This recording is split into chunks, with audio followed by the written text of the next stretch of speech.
Well, I just want to welcome everybody to the Moms Always Invited podcast. Moms Always Invited came about because when I became a mom, I ended up having to stay home all the time with my kids. And that wasn't only just because I was the only one that had to watch her, but it was because people stopped inviting me everywhere. Everyone assumed that I couldn't go anywhere because I had a kid now, or maybe I didn't want to go, or maybe they just wrote me off just because I became a mom, period. And now I was in that category with people that don't count and don't go out and don't have fun. Initially, I wanted to plan events, just for moms to give them a break so that they can go out, but also so that they can be invited somewhere, right? Because moms deserve to be invited places too. I know that I still like to go shake a tail feather every now and again, have a drink, go for a picnic, go to a concert.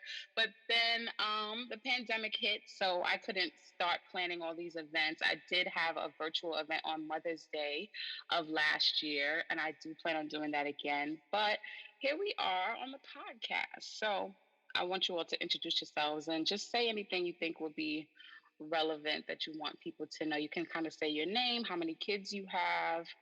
I'll start. I'm a stair step mommy. I have three kids, all a year apart, had them back to back, one girl and two boys. Faith, Zachariah, Micah. Okay. So I'm Tirzah. I'm a mom of two. My son Raymond Jr., he's going to be 16 in June, and he's a senior in high school. Then I have my daughter Michaela. She's 6 in second grade. So I almost have a decade. So I'm at two different ends of the spectrum, having a high schooler, soon to be a college student, and having a second grader that's, just getting started in life. So yeah, that's where I'm at. Okay. Raquel.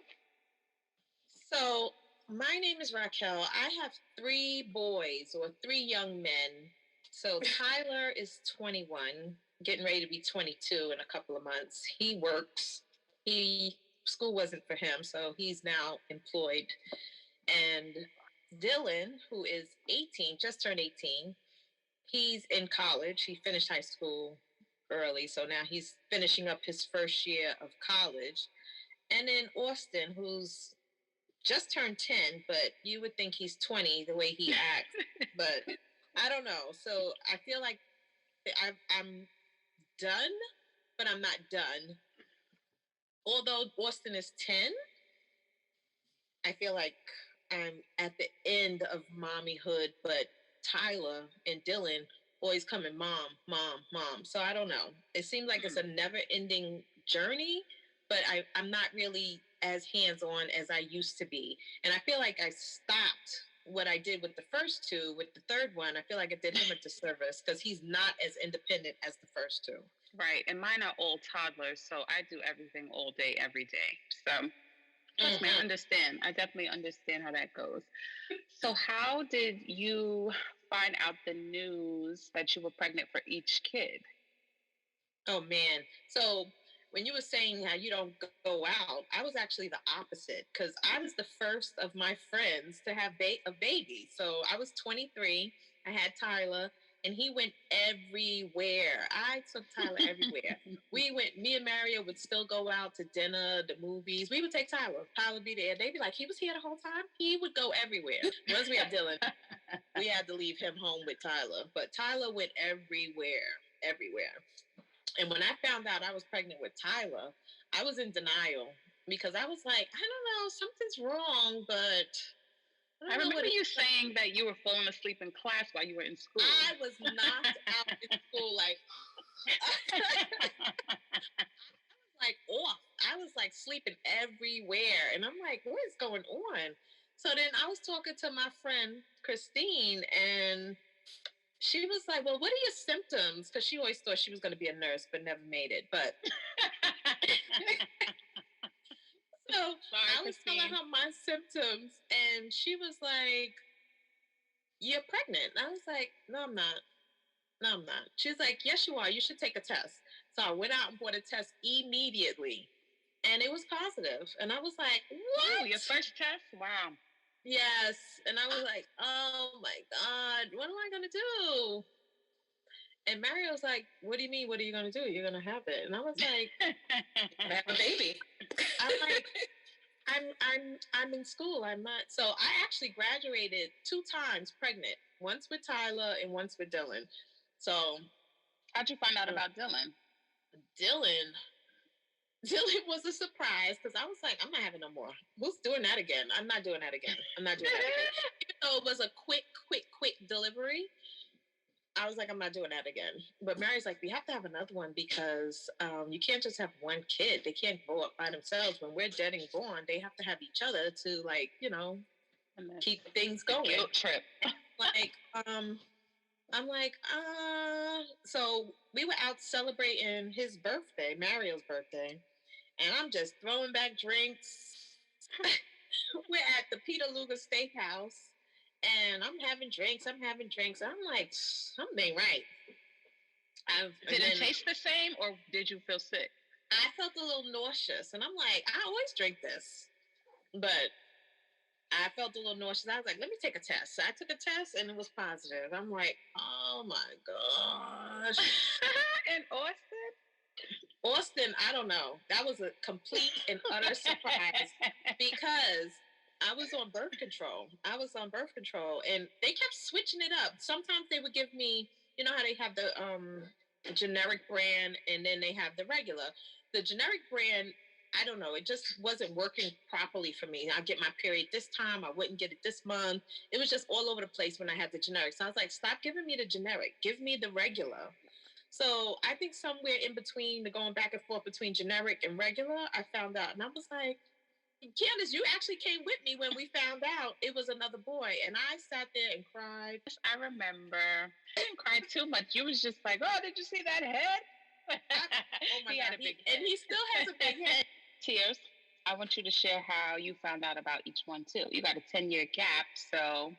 Each time, actually both times, Ray Sr. Was the one that felt like I was pregnant. And I just... Did he have some symptoms, or was it just... You know men get pregnant too. Stay tuned for another podcast. No, I really think so. Because with Ray, he was always tired. And it just so happened... I had like my annual visit. So I didn't even do like a pregnancy test with Ray. I was just going to the doctor just for my annual. And the GYN? Yeah. Okay. The OBGYN. And, they're asking like, oh, when was the last time you had your period? And they were like, I think we need to do a pregnancy test. And I was like, you think so? I don't think it wasn't at my radar at all. And lo and behold, they came out the room and they were like, okay, we're gonna have to switch rooms. We need to take you to the room where the pregnant women like, wait, what? Ooh. And that with Ray. And then with Michaela, same thing. He had a sixth sense about it. And he was like, I'm going to the store and I'm buying you a pregnancy test. And I was like, you think so? I don't think so.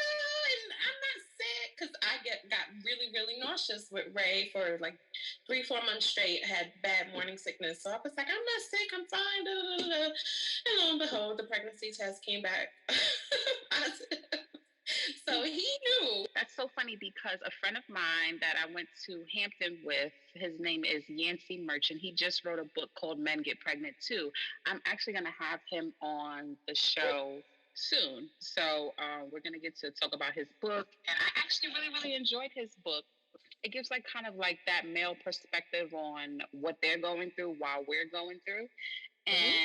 And there's a bunch of like different testimonials from a bunch of different fathers, some young, some old, some stepfathers, some, a bunch of different demographics. And I was like really, really intrigued. And like while I was reading it, I'm going to have to let you all read it, but it was great. But when I found out about my first, I was actually like in denial too, kind of, because I hadn't had my period in a month. But that had happened to me before, so I wasn't thinking anything was out of the ordinary.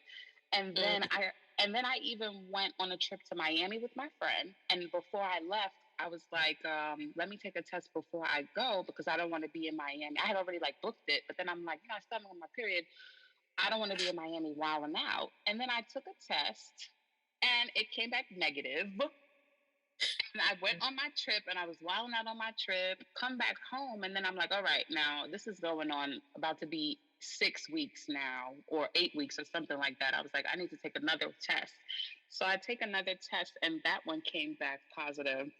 And I was like, whoa. And I actually went to the store with LaShonda to get another one after that because I was just like, this just can't be it. Like, I go and get the one that where it said the $40 one that says oh no pregnant. Yes. Not pregnant. That one when I came home and I took that one said pregnant outright. For my next one, the next year, I think that was just us, just doing us, trying to be married and not even thinking about it. Krista was just splashing everywhere. We were not taking any precautions. I wasn't on birth control. It was just regular life, regular married life. So we didn't necessarily expect it. It was still kind of a shocker when it happened again so soon. But I was also misinformed. But a woman I know also told me, and I should have did my own research, but I didn't. But she told me that you couldn't get pregnant while you're breastfeeding. Wrong. Okay. Wrong. It's crazy. Yes, so that's wrong. And I went to work. I don't know why. I think it was just because I didn't get my period again. I don't know why, what made me think I needed to take another test for the second one the following year. But I went to the store while I was at work and got that same $40 one again. And I did it in the bathroom at work. And then and I called him and he was like, what, again? And then I was just like, yep. And then the next year, I hadn't gotten my period again. And I had this weird taste in my mouth, the same taste that I had in my mouth with the first two, but I ignored it. And then my best friend told me that she had been feeling really, really sick and she didn't know what to do. She even had to take off work. She never takes off work. She's a workaholic. And she said that her coworker, which is another friend of ours, told her that she was pregnant. And when her coworker told her that she was pregnant, she went and took a test and hers came back positive. And then when I was talking to her, she was like, so what do you think about your situation? She was like, are you going to take a test? I was like, you know what? This is all your fault. I don't need to take a test because I already know what it is. And it's your fault. I didn't even go take a test because I just had the taste in my mouth and I just started feeling it. Told us, and you were like, I just already know. I didn't take the test yet, but I'm just going to go to the doctor. I already know. Yeah, because once I had that taste, that's a foreign taste. It's not like the metal thing that people normally say. I can't even describe it. We went and got my son christened, and I think it was like a little after my birthday or something like that. And then I took a test that day. And that's when I was just like, yeah, well, this is confirmation, but I knew. And then Christian was still in denial. He was sort of like, well, we won't know for sure till you go to the doctor. So here's the kicker. We go to the doctor, and the doctor uses, for everyone that's a mom, you know that there are two types of sonograms. There's the one that they do over your belly, and then there's the one that they do in the early months. Yeah, vaginal. He put the vaginal sonogram in. There was a sac there, which is what holds the baby with the amnion included, for those who don't know. There was a sac there, but the sac was empty, right? So then I'm like looking at him like, okay, the sac is empty. I know there's something in there, so you need to look again, right? So he gets the machine that has the one for over the belly and finds another sac that actually has a baby in it. So it turns out that I was supposed to have two. I was supposed to have twins the third time. Can you imagine that? 4 kids back to back. That's how I found out about mine. So I would say he was like extremely excited for the first, shocked by the second, and overwhelmed by the third. How did everybody react when you told them about each one?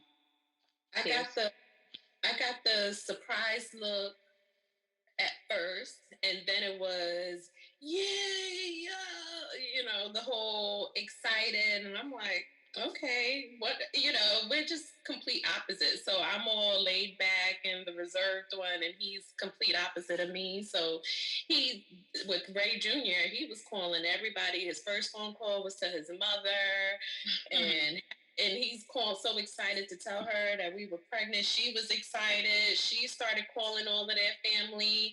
And I'm just like, okay, this is happening. And then with Michaela, he was so excited, so much so that it came with a proposal and a ring and everything with that pregnancy. So he's the excited one. He's the, call everybody, tell everybody, let's ring the alarm. And I'm just like, okay.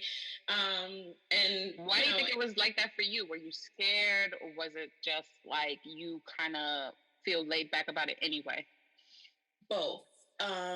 With Ray Jr., I was definitely scared just because, your first time around, you just don't know, and I was 25. But you had it together. You had your own place. Yeah, I had my own place. I had a good job, all of that. Finished school. I don't know. It was just, and at that time we were living in different states. So then Ray and I, we were living in different states. So I think that, if anything, that was probably the hardest part, dealing with that. But also just, just the not knowing what's going to come with being pregnant and how I was going to feel, and, and then telling everybody, and, just thinking like, oh, was this the way that I wanted it to happen? And we're not married yet. And, oh, this is really happening. So that's just how we are. He's on one end and I'm on the other end of the spectrum, but it works out fine. And Raquel? He was just like, okay, we're just going to make it happen.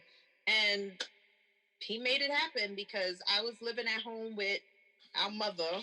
And that's, how that is in itself. So oh, I know. I did 6 months, and then I was like, I can't stay here anymore. And then he moved us into a house. So he gave you a car, he bought you a house. He did the absolute most, okay? The first kid was, I feel like it was easy breezy, and it was like my kid, but I had already did this with you and LaShonda, so I feel like I already knew how to take care of a kid, so I wasn't nervous about having a kid. I was just like, oh, this is mine now. This is mine. I just put him over there. So how did he react when you told him about the second one? He was fine because he said, well, I told you we had to have another one anyway. And I'm like, I didn't want another one. And the third? And the third? The third one, he was like, you tricked me into the third one. I was like, I tricked you. I didn't do it by myself. He was like, I'm going to go get fixed. I was like, whatever, I don't care. Was there anything that anybody didn't tell you once you became a mom? Because with the whole body thing, I think because the two of you look so great after the first one, and maybe it was because I was older and, I don't know, whatever, maybe different body types, whatever, but my body didn't snap back like how everybody told me. Everybody was like, oh, no, it's the second one you got to worry about. That first one, you're going to be fine. And I mean, I did kind of snap back, but I think I was kind of like obsessed with the extra weight that I had after all of them. And I was just like, nobody told me it was going to be like this bad. I expected to snap back right away. And everybody told me it was going to be so easy because I was already so small. But I was definitely, eating a lot. Okay. My kids were huge. And I don't necessarily know that it was their fault that they were huge, but I was also taking advantage of being pregnant. Like, I was like, look, this is my chance. I'm trying everything I want to try. I even had, for the last one, I even had a bucket list of places that I wanted to go to just so that I could eat, right? And it was like all these snack places and ice cream places that I wanted to go to. But I think that no one told me, like, not to eat a 6-course meal. But I will say that I was hungry. Like, I was hungry. Like, it wasn't just eating just because I was pregnant, like how it sounds, but I was really, really hungry all the time. When I first had my daughter, I was breastfeeding, as it was recommended by everyone in the whole wide world. No one told me about cluster feeding, which is when they don't stop. So I was in the hospital, and this is literally from like hospital. So this is like maybe day 2, day 1, I don't know. And I'm asking the nurse, like, she's been eating for a long time. She hasn't stopped breastfeeding for a while. When is she going to stop? And then the nurse said something like, oh, sometime before college. And I was like, what? Like, I got so mad at her, and I knew she was joking, but I got so mad. Like, I almost like tried to slap that lady. Like, I was so mad. What do you mean? Like, I was so mad. And then she was like, "Oh, well, that's called cluster feeding. You know, they feed in these for these long periods of time, and then usually when they're going through a growth spurt." And they were saying like, "Oh, since she's just born, this will be happening often. And while the child is breastfeeding, your uterus and everything else is tightening. So she's feeding like this nonstop, literally. Like I'm talking about, even when I brought home from the hospital, like I'm in the bathroom and I have to, she's on my breast like while I'm using the bathroom because she just won't get off. Unforgettable pain. And I couldn't believe it because no one told me. And I'm like, okay, well, I'm thinking breastfeeding is like, yeah, it's so natural. You do this, you do that. But you're fine with the baby. It's just like, and it's just like, yeah, you'll cut costs with formula and it's just great. All you have to do is pump. And I'm like, what? And no one told me about how stressful it is, just period. Because if you don't have an abundance of breast milk, which I did because she was always cluster feeding, and with breastfeeding, the more that the child is on, the more milk you produce. So it was good with my daughter, but once she wasn't cluster feeding, I'm pumping, I'm trying to keep my milk supply up, which means you have to have a lot of a high calorie intake, which means I'm eating a lot, which means I still really can't snap back because I have to eat enough to produce milk. And it was so exhausting because I'm up at 4 a.m, like feeling like super engorged, but I'm tired, but I gotta get up to pump. And nobody really told me about that whole experience. And I just felt like I would have never did this. But then of course, here I am with the next two. I'm trying to pump and do the same thing just because I did it with the first one. And then by the time I got to the third one, I was just like, you know what? I'm sorry. You're gonna get these good 4 weeks of breast milk. I didn't breastfeed long. Tyler, I didn't breastfeed long because he was actually, I didn't get to bring him home right away from the hospital. So he had to stay. And they was like, do you want to breastfeed? I was like, I'll breastfeed. But he was a little in between when he first came out, like light but brown. So he kind of yellow. So they was like, he's jaundiced. I'm like, he ain't jaundiced, but whatever. I left him. And then with Dylan, I don't know. Dylan was a gassy baby. They don't tell you about gas in the baby. Dylan was like screaming from like the time, as soon as he walked over the threshold in the house, he was screaming. Dylan was having milk with a side of gripe water. I think there was more gripe water in his bottle than milk sometimes. I didn't do breast milk with him because I didn't know what was making him gassy. But then he ended up being lactose intolerant, so he didn't even have milk-based formula. So he ended up on a soy. And then Austin, he ended up back in the hospital, so I was breastfeeding him. Is there anything that you felt like nobody told me this? Like, of course you said about like, the gassy something babies. With you know how they do the testing and everything. I think they do all these blood tests. So they said everything was fine in the hospital, but then they called me the night we came home from the hospital, and they was like, you need to go straight to the emergency room right now because we did the blood test and something with the Billy Rubin. I was like, Billy, what's this Billy Rubin? I never heard this. I have 2 other kids. I've never heard this before in my life. And it was like, the numbers are wrong. We need to monitor him. They put him in the incubator. He was in NICU. And they wrapped the bed in foil and it had blue light on him. And I'm like, so this is not jaundice? They was like, no, this has nothing to do with jaundice. They was like, so you can go home. I was like, what do you mean go home? Like, this is with Dylan? This is with Austin. Oh, okay. Nothing was wrong with Dylan. He just was gassy, baby. So then after they kept him for a couple of days and they was like, okay, his numbers are looking good. You might be able to take him home again. I'm like, might? So I didn't understand that whole thing. I was looking it up, and then they tried to label him as being, he might be slow in developing and this, that, and another. We're going to have a nurse come to your house and, monitor his development. And I'm like, what? So they had people come to the house and look at his development. They was like, oh, nothing's wrong with him. He's actually advanced. Anything that nobody told you about to yourself? I was the first to have a kid out of all my friends for a long time. Like, he was like everybody's baby because nobody was having babies when I had Ray. For some reason, my friends had babies later on. So Raquel was the only person I knew who had babies. So anything, I would go to Raquel. I couldn't go to Amy. Amy wouldn't remember anything. Amy doesn't give you any gold. I understand. She has 4 kids and she doesn't know nothing. She doesn't remember anything. Like, Amy, what was your pregnancy like? I don't know. I just went to the hospital, I had a baby. I don't know what you kids are doing now. And I'm like, okay. So there were a few things. The morning Amy's our mom, everyone, just so you know.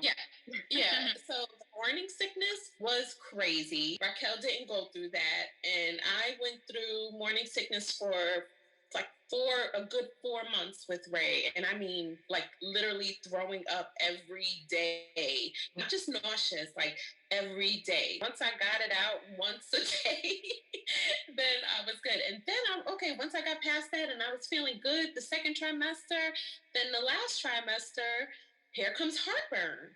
And I was like, well, what the heck? Okay. And it lasted until the end. I'm thinking like, okay, maybe it's just something that's just in passing a day or whatever, but it stayed with me until the end of the pregnancy for the last trimester. And I was like, this sucks. So the only good trimester was the second one. And then it was exactly the same with Michaela. So both of my pregnancies were exactly the same in that aspect. Then with Michaela, if anything, I was losing weight. So I wasn't gaining weight. But she was growing. But for some reason, I wasn't gaining weight. They were so concerned they sent me to a nutritionist. Like I had to go to a nutritionist a couple of times. Maybe that first trimester of, morning sickness really did a toll on me that my body had to catch up, towards the end of pregnancy. And that's when I started gaining weight. So those couple of things, like nobody experienced that. And so nobody told me about like those possibilities. So those were all alarming. And I just had to figure out what to do with, the morning sickness. How am I going to work around that? Or the heartburn, how to work around that and just try to get comfortable. The not gaining weight, had that anxiety, like, oh my God, is something wrong? Is something going to happen to me? And then those were the pregnancy things nobody told me about. After pregnancy, same thing, Candace. Nobody told me about cluster feeding. Raquel didn't tell me about breastfeeding. And I remember calling her with Raymond and I said, you didn't tell me? He didn't cluster feed. I had that issue with Michaela, but just the breastfeeding and my breasts were just like worn out, like raw down. Nipples, cracked nipples. Cracked. I mean, raw, like nobody told me. And I was like, I don't know what to do. Like, I don't even know if I'm okay. Like, like they just looked like otherworldly. And but he didn't have it. I mean, we didn't have any problems breastfeeding, but I was just like, oh my God. So it did get to the point where it was hurting because it was just so raw and I didn't know what to do with that. And so I got around it, figured it out, and went like a good 4 months with breastfeeding with him. But with Michaela, that first day home, she wanted to cluster feed. So I didn't have any issues in the hospital. And then got home and I just thought, she was just latching on just to go to sleep. So every time I would try to put her down and it was like a full on, like that cry. Yeah. And cry, and I was like, I just didn't know what to do, and I was like, I literally had a breakdown, crying and everything. Amy was there; she didn't know what to do. She didn't know how to help, and she was, because the baby just wanted to breastfeed. And I remember I called. They give you all of those paperworks and pamphlets, and I called the hotline, and they're just like, oh, just keep going, and this cluster feeding, and that's when I first ever heard that term, and I was like, I still don't know what to do because this just is painful. It hurts. And I just can't do this. And I only lasted a couple of weeks for her. And same thing. I was just like, all right, that's it. She has to go to a bottle because I couldn't do it. Yeah. And I was so mad at the both of you. I was like, I don't understand this. I was like, I don't know if Raquel breastfed or if it was very short for both of them. But I said, nobody told me this. I was so angry. Like, I was just so mad. Me too. And what I ended up doing, this is a mom hack for any of the moms that are experiencing this, I had to get a nipple shield, which is like a little plastic covering because my nipples started to get a little raw too. And I was using the water-based cream, but then Amy, our mom, she kind of told me I shouldn't use it because she said, when Tirzah, when you were using it, something happened to Ray's mouth or he thrush. Right. So, yes. Tell me what that is. Tell all the moms what that is. What is that? What's thrush? You'll see like a white film in the baby's mouth. So at first I just thought it was milk. milk residue, but it doesn't go away. Like you can wipe and wipe, and the whiteness inside their mouth. So I think it gives them kind of like probably what we feel like if you get like cotton mouth. I think that's what a baby feels inside their mouth. They just have that residue, and it probably could have been from anything I was using to wash up, or just around like the breast area or whatever. Like they recommend that, what is it, Lanasil. Yeah. So he probably needed stuff that was a little bit more sensitive, and that's another thing nobody like you think, oh, everybody gives you like Johnson and Johnson, and when you have your baby showers and this and that, and all babies are not made the same. Right. And he started reacting right away. And I was like, this stuff must be too strong for him. So then I switched to like Aveeno. Aveeno was too strong for him. I remember. So like go through a series of products because every baby is different, and had to figure out what was going to work for him and his little sensitive baby skin. So that was another thing I just had to figure out on my own, because if someone didn't go through it, Raquel, they were not allergic to anything. And I knock on wood all the time because I was so young when I had Tyler. If I would have had all of these problems, I probably would have ripped all of my hair out of my head. So everything went smoothly because I really didn't have any issues. I don't think Tyler ever really got sick. Dylan, I don't remember him getting sick. No, Dylan had ear infections. Dylan had I was at the doctor every 5 minutes with Dylan. Yes. Oh, and another thing Raquel didn't tell me about, and boys, I think I told you, Candace, I was like, well, just be prepared. When you're changing the diaper, you have to push their little pee-pee down, because when you push the diaper up... No, that's a surprise you got to learn. Even my daughter has had projectile pee, okay, as a baby. How? I don't know. She's a superhero. Okay, I don't know. She had projectile poop when I was changing her, and yes, it was liquid, and it shot out. It went on the wall. It went on the floor. It went on me. I was like, how did that happen? That changing hack for little boys, and you have to make sure their little penis is down, and then put the pamper on top. Nobody told me. So the first night, every time I picked him up, he was soaking wet. And I was like, I went through so many clothes. I'm exhausted and tired and hurting and having to do all of this work in the middle of the night. My biggest thing was the whole circumcision thing. I was so traumatized with the circumcision. I was traumatized. I don't know how people do that to their children, because after they say you have to stay in the hospital till they have the first urine, I'm like, what? They're like, you'll know. And I'm like, they were screaming. What? He was screaming. I was like, what's wrong with him? They was like, he's probably urinating. I was like, what? They was like, yeah, so you have to make sure you put globs and globs of Vaseline on the tip so it doesn't burn. And then for Dylan, I put so much globs of Vaseline, the pampers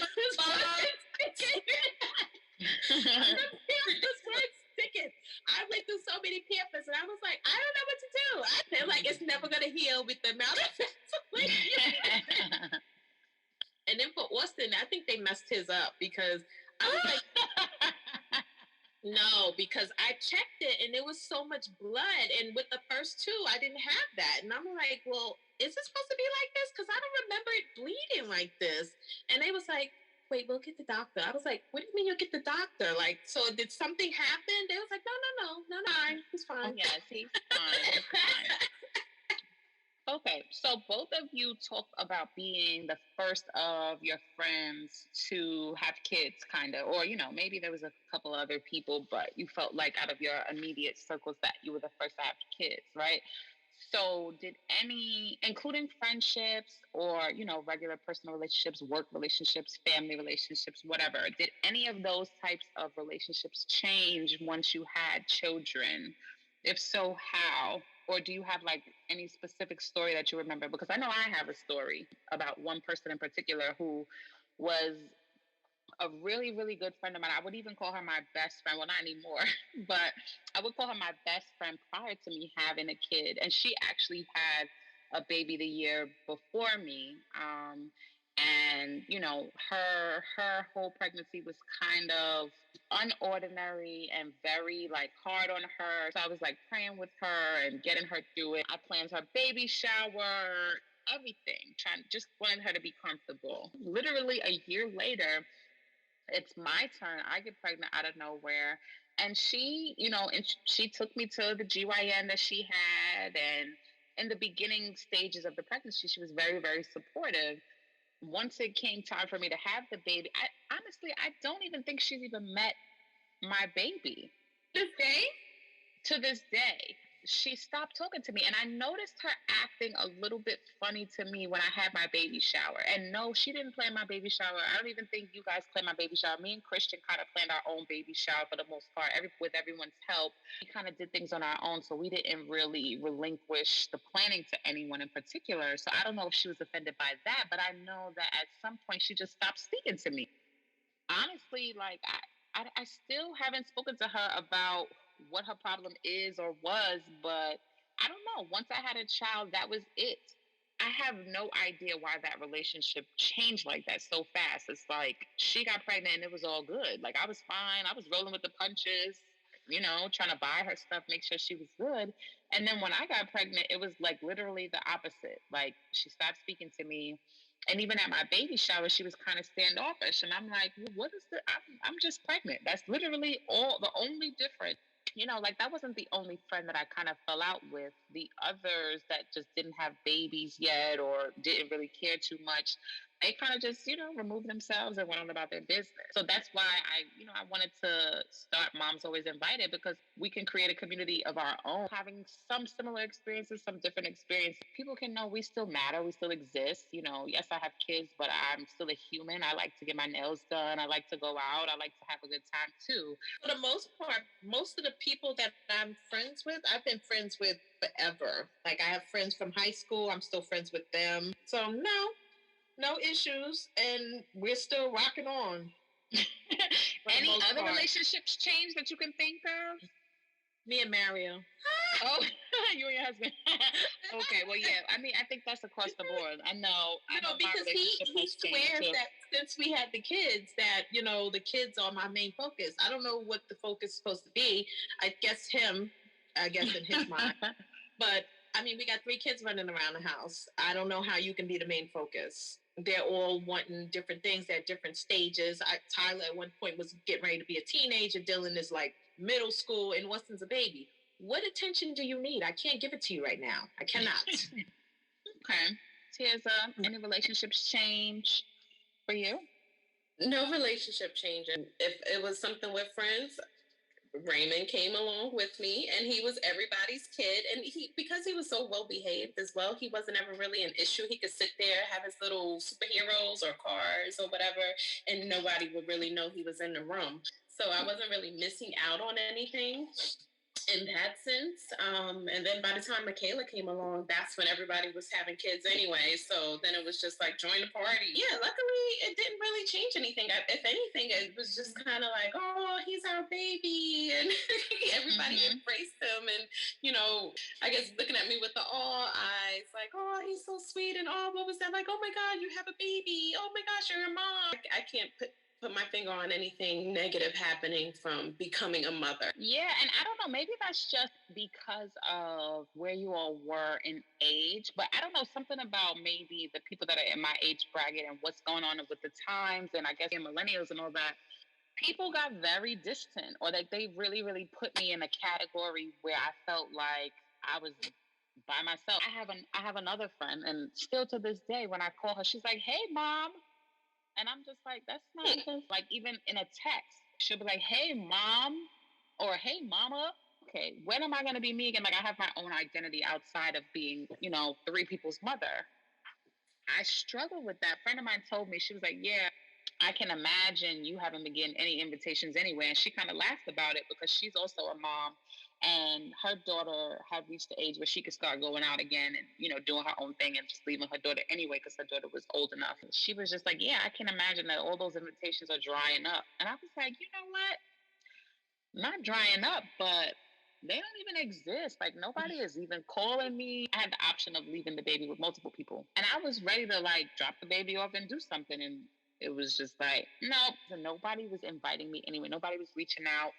Nothing. Like, even now, yeah, like that happened a lot. Like, even with some of my long distance friends, the only time they hit me up was when it was like, something going on with one of the kids. Like, oh, I know it's so and so's birthday coming up, and I'm like, okay, but my birthday was last month. You did not. What is going on here? You know, like even at my shower for my first kid, my shower was the weekend of my 30th birthday, right? When I had my daughter, Faith.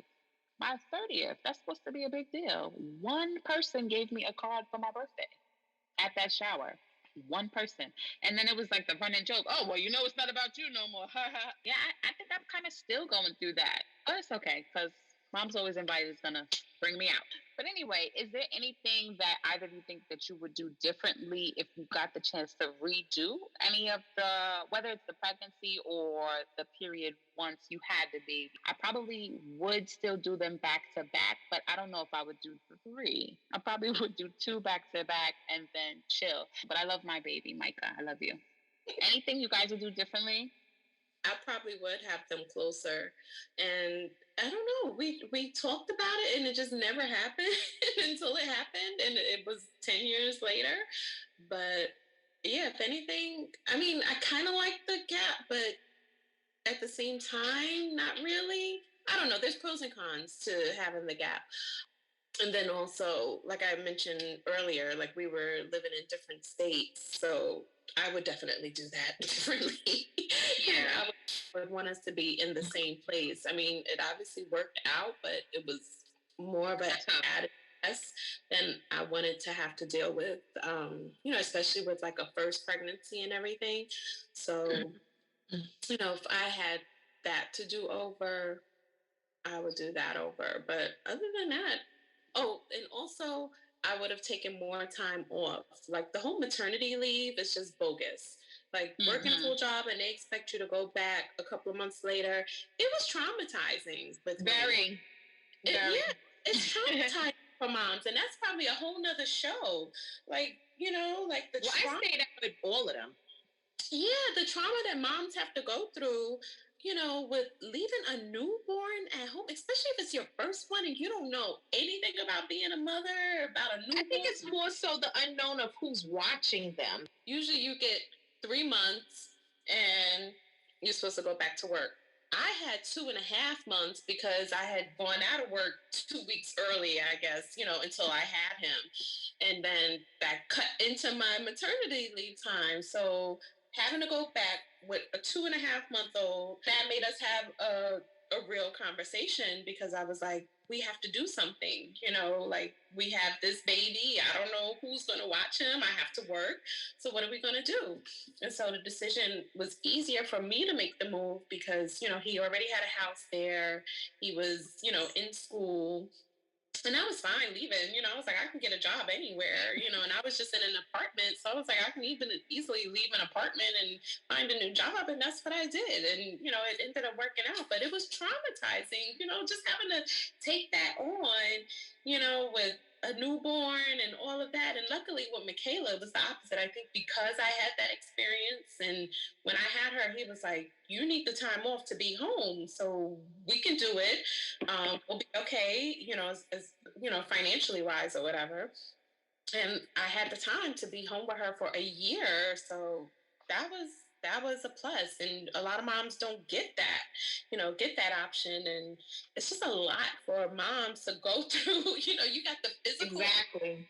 Yeah, you're going through everything physically, you know, and then you got the emotional, you know, emotions going crazy and mentally and wherever you are with your life, you might have to deal with that as well, you know, professionally or maybe education or whatever.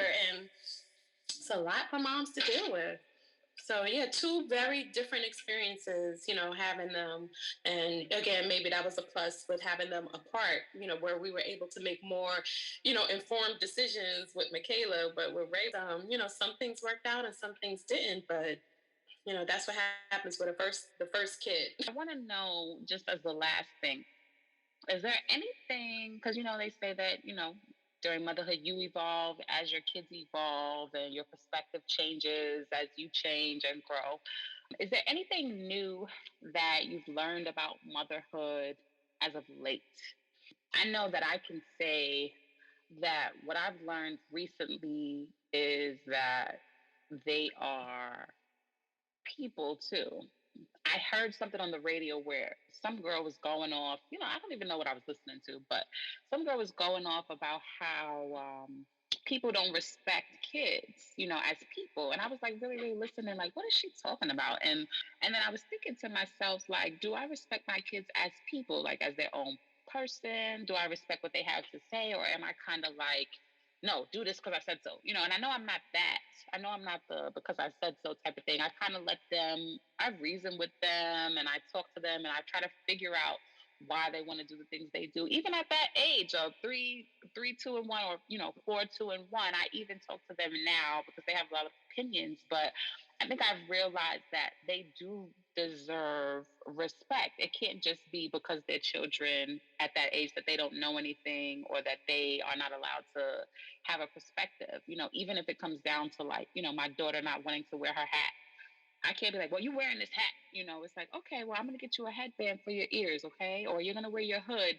So I feel like even at this age, I think that they deserve that extra conversation or a better exchange. So I find that actually seeing them as people, even at this age, has been helpful for me in developing my relationship with them as a mom and be able to have references so that I can remember how I am with them now so that I can carry and it won't turn into anything like me being like a dictator or something like that as they get older. So it's something that I put into practice now with hopes that it'll be helpful later.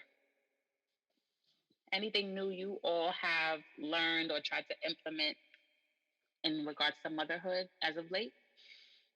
Go ahead, Raquel. I just feel in the house they can do whatever they want to do as long as I don't hear any noise. I don't care what you're doing. It's not I said do this. No, you don't want to eat? Don't eat. I know I have food in the house. So you don't want to eat? Don't eat. You don't want to wear clothes? Don't wear clothes. I don't care. I don't care. But when we leave this house, I don't want to hear no lip.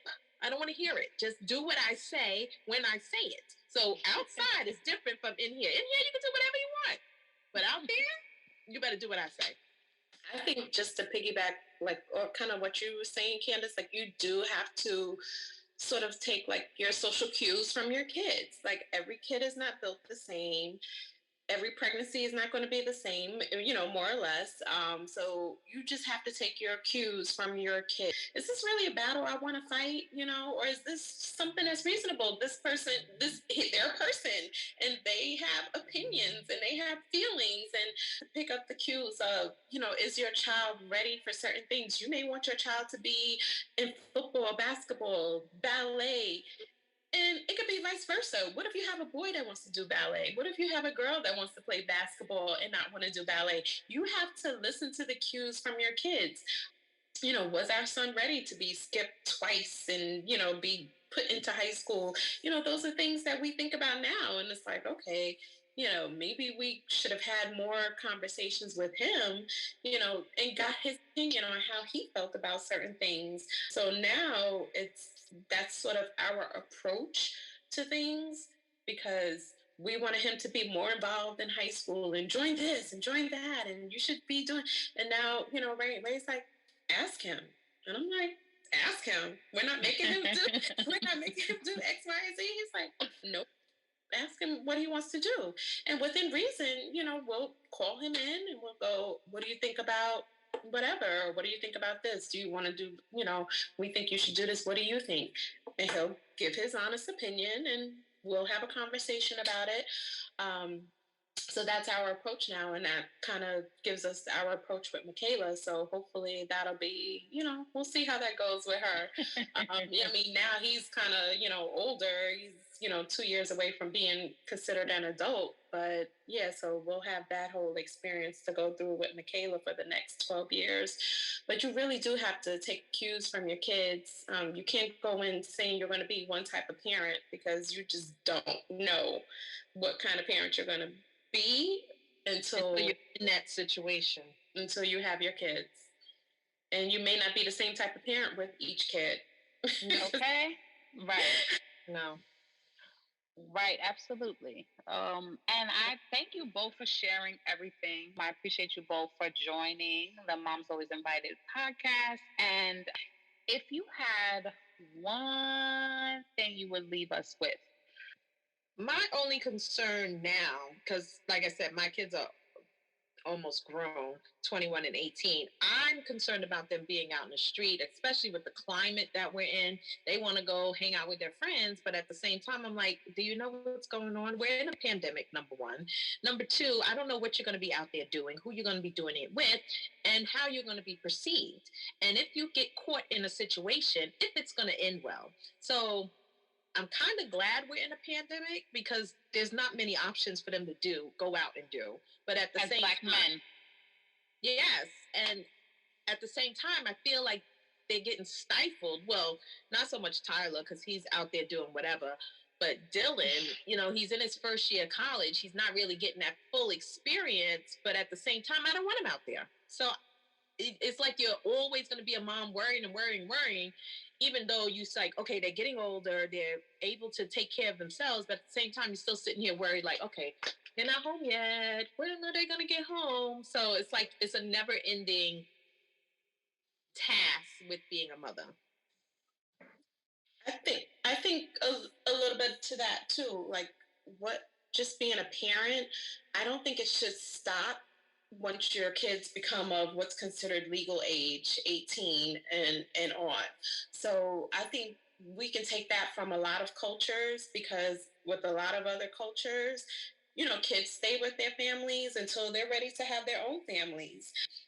And also a lot of other cultures have what they pass on to the next generation. And I think we lose a lot of that, like property. Do you have anything that you can leave to your kids? They should always feel like they have a home here with us. You're not just a mom just when you have your kids, just with newborns and you're more hands-on. Like, I think, a lot of times they need you maybe even more so when they're becoming adults because are you teaching them life lessons? Are you helping them? Or are you just like, okay, well, you're an adult and you have to figure it out. So I think that's maybe something that a lot of us can work on with just, the continuation of being a parent. If you don't have anybody that you feel comfortable asking questions, now there's so many resources like with online and, all the different modes of social media and things like that. Like I didn't have that. Really it was just like word of mouth and the what to expect when expecting book. I didn't even read that. I tried, but I was like, this is too much. I can't do it. That was my Bible. Exactly. They said it was the Bible, but by the time I had the babies, I was like, I am not doing it. I think the only section I read was the section about hair because I was thinking about coloring my hair. And that's the only section I read. The rest of that thing, I was like, no. But I did have a lot of apps that I got an article from every day. And that was helpful for me. And I didn't have that. So there are so many resources now. There's so much with social media. There's so much with just being able to Google. Like, again, that wasn't really an option when I was pregnant the first time around. And if you do have a circle, you ask your mommy friends, if you have that, friends or family members that started having kids or have had their first kid, ask those questions because they can give you those brutal and honest answers. Those things that your body go through that, not necessarily your doctor is giving you a heads up on if you're not asking. So a lot of times, you might be going to your doctor's appointment every month, but, if you're not really asking like, oh, I'm having this sort of pain or whatever, so it's probably okay if you ask someone who has had a kid, like, hey, what the experience was, if they have any suggestions, listen to your kids, take cues from your kids. You really do have to have, conversations with your kids because a lot of times they can make life easier. You might be making things a lot more complicated for yourself than it really needs to be. Yeah. And I agree with you. I would say if I had one thing to say to all the moms, it would just be don't be hesitant to drop that baby off or to take the time that you need for yourself and, come to some of these Moms Always Invited events because you have to get back to yourself at some point anyway. Why not Right. start now? Why not start pampering yourself? Why not do some self-care? Why not actually, go for that little walk that you've been avoiding? Go chill with your friends. Go on a date with your husband. Vacation. Yeah. Oh, yes. Vacation too. That's something I haven't done since I've had kids. I have not been on vacation since I've had kids. Make sure you take that time for yourself because it's so necessary. I think I learned that late. In the early stages, I was not trying to get a lot of help. And I think I exhausted myself because I was like, look, she needs me and I'm here for her. I was doing the most. But thanks again to the both of you. I appreciate you. And stay tuned for more from Moms Always Invited.